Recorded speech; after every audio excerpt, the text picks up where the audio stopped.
আপওয়ার্কে job success score কিভাবে calculation করা হয় আসুন আমরা জেনে নিই। অন্তত দুটো ক্লায়েন্টের দুটো জব কমপ্লিট করতে হবে এবং জবগুলো কিন্তু এলিজিবল হইতে হবে। জব সাকসেস স্কোর প্রতিদিনই এখন আপডেট হবে।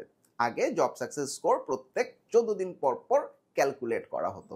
শেষ 24 মাসের এলিজিবল কোনো প্রজেক্ট বা কন্ট্রাক্টের প্রাইভেট এবং পাবলিক ফিডব্যাক এর পাশাপাশি লং টার্ম রিলেশনশিপ এবং কন্ট্রাক্টের লেন্থের উপর ভিত্তি করে জব সাকসেস স্কোরটা প্রদান করা হয়। আমি একটু সহজে বুঝাই বলি। ধরা যাক আমার শেষ 24 মাস পর্যন্ত আমি যে কটা কাজ কমপ্লিট করলাম সেগুলোতে যদি আমি ফিডব্যাক পেয়ে থাকি, মানে অর্থাৎ ক্লায়েন্ট যদি রেটিং বা রিভিউ দিয়ে থাকে, সে প্রাইভেট এবং পাবলিক দুই ধরনের রেটিং বা রিভিউ দিতে পারে।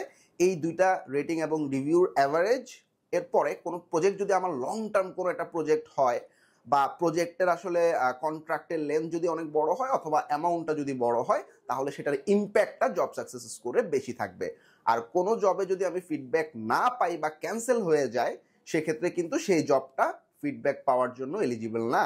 মোস্ট ইম্পর্টেন্ট একটা পয়েন্ট, প্রজেক্টের প্রাইস যত বেশি হবে জব সাকসেস স্কোরে তার তত ইম্প্যাক্টটা বেশি থাকবে। আমি একটু সহজে বুঝাই বলি। ধরা যাক $1 থেকে $250 পর্যন্ত যে প্রজেক্টগুলো সেটার ওয়েট আসলে একটা জবের সমান, কিন্তু আমি যদি $250 থেকে $1000 একটা প্রজেক্ট পেয়ে থাকি, এটার ইম্প্যাক্ট কিন্তু 1.25, মানে 1.25 জবস।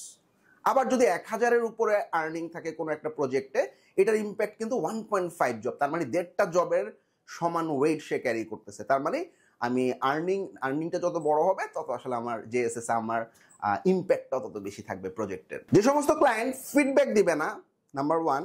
নাম্বার 2 হচ্ছে ফিডব্যাক রিমুভ করা হবে অথবা কোনো আর্নিং ছাড়াই যখন জবটা ক্লোজ হয়ে যাবে তখন কিন্তু এই ক্রাইটেরিয়াগুলো জব সাকসেস স্কোরে ইফেক্ট ফেলে না কোনো একটা জবের এগেইনস্টে। এছাড়াও নতুন ইন্টারফেসে আপওয়ার্কের জব সাকসেস স্কোর ক্যালকুলেশনটা আপনারা অনেকটাই ভিজুয়ালাইজ করতে পারবেন এবং আশা করি অনেক এনজয় করছেন।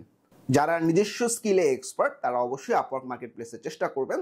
তবে আপওয়ার্কে এখন পুরোটাই ইনভেস্ট করতে হচ্ছে, অর্থাৎ প্রথম মাস থেকে আপনাকে ইনভেস্ট করে জবে বিট করতে হবে, but still Upwork is best.